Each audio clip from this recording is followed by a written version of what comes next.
So for this video, I wanted to talk a little bit about how I came to my pagan path and where I come from, what kick-started this for me, what sort of led up to it, and that kind of thing.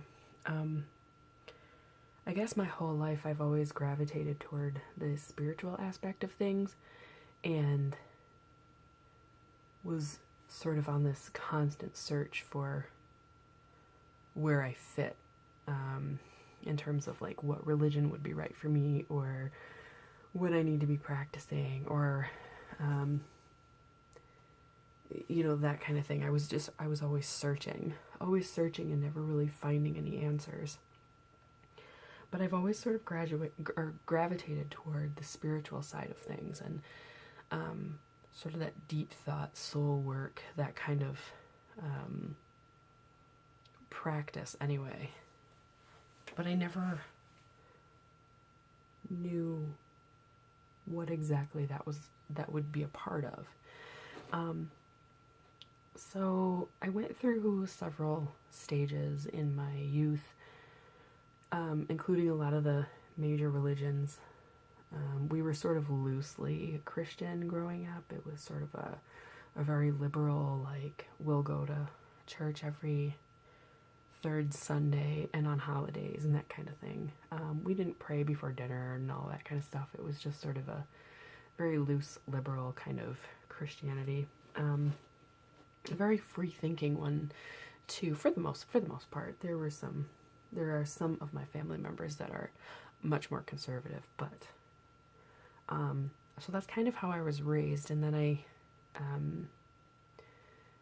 some point during my teenage years, I dabbled in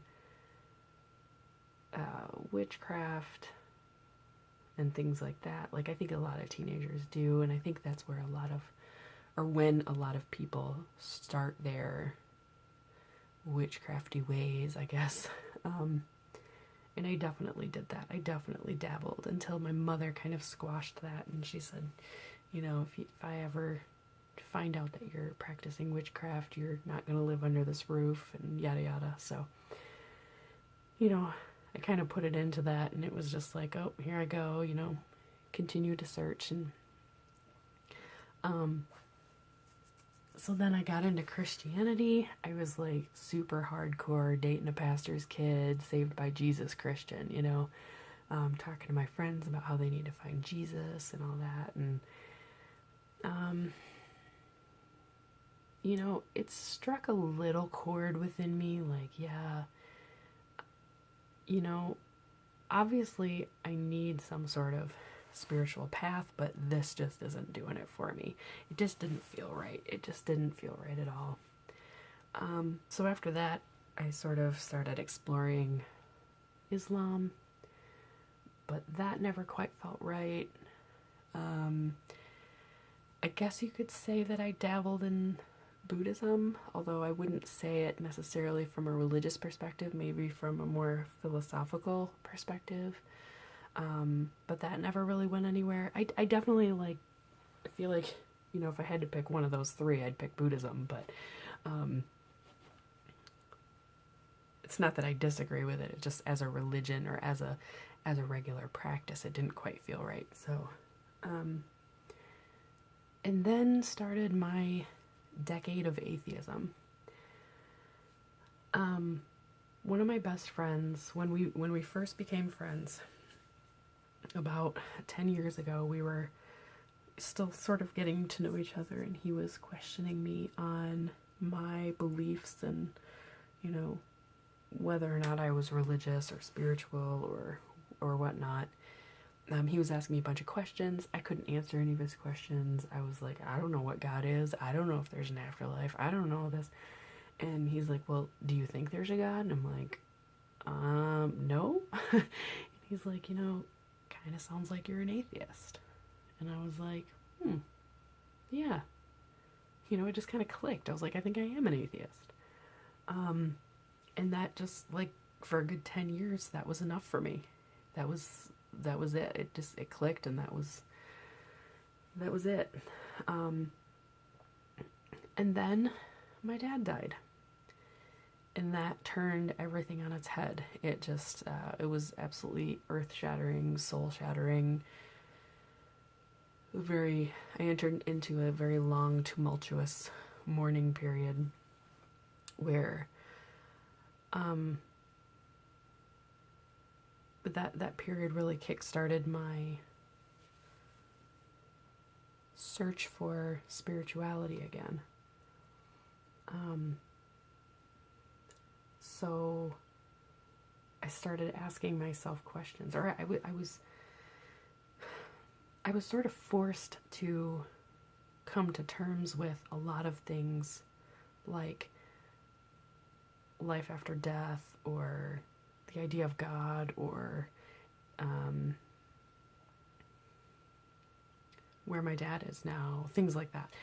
So it was a very difficult conversations I had to have with myself.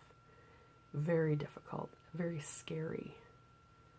I had to reach down into the very deep, dark places within me and answer some questions that I think I had been avoiding for a long time. And sometimes I think I still do. I mean, I definitely still have a lot of work.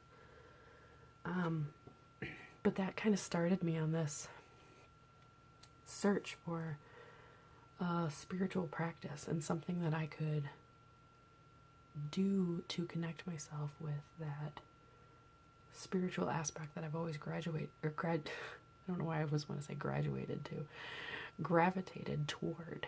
And then I read a book. This is actually the second time I read the book, but this time around it really resonated with me, and all of a sudden it was like, holy shit, this is where I belong.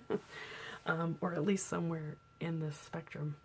The book was Drawing Down the Moon by Margot Adler, and it opened my eyes to the huge variation within paganism and witchcraft and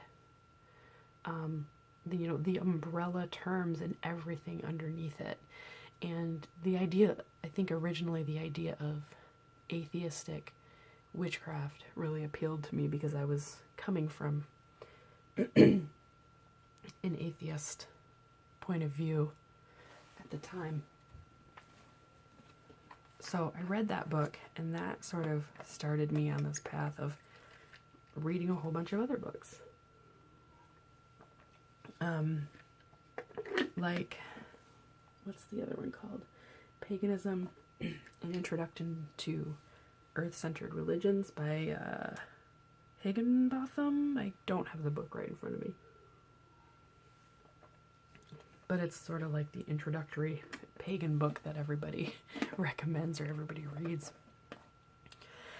So I read that one, and I got a couple books on witchcraft and things like that, and I just sort of started exploring all these different terms under the umbrella of pagan. And I still don't have a label for myself. I don't have something, I don't call myself a witch. I don't call myself, I only use the term pagan for now. If I want to be completely honest, I think I am gravitating toward druidry, but I don't feel comfortable using that term yet as a label publicly because I haven't delved deep enough yet to feel like I haven't really done the work to be able to call myself a druid. I guess I can call myself whatever I want, but you know what I mean. So, that's kind of where I am now. I mean, I've been doing this for a few years now, really hardcore for a good year and a half, but I mean, it's been about 3.5 year process, and it's exciting. I don't feel like I need a label. Like, yeah, I'm sort of still searching for a label, but it doesn't weigh me down. I don't feel bogged down by, oh, I need to figure this out and I need to figure out what to call myself so I can have a label for my YouTube videos. I just feel like the journey is really exciting. I'm learning a lot of things about myself. I'm learning a lot of things about my spirituality. I'm learning a lot of things from other people, especially people on YouTube, a lot of the books that I've been reading. So, yeah, I just kind of wanted to give you guys an overview of where I came from and kind of the point I'm at now. So I'm still very much mid-journey. I still don't even have a label for myself, and it's been a few years, but that's okay. I don't really feel like I need one. Anyway, if you want to tell me your story or leave any comments, go right ahead, and I'm hoping to make more videos soon. Thanks, guys.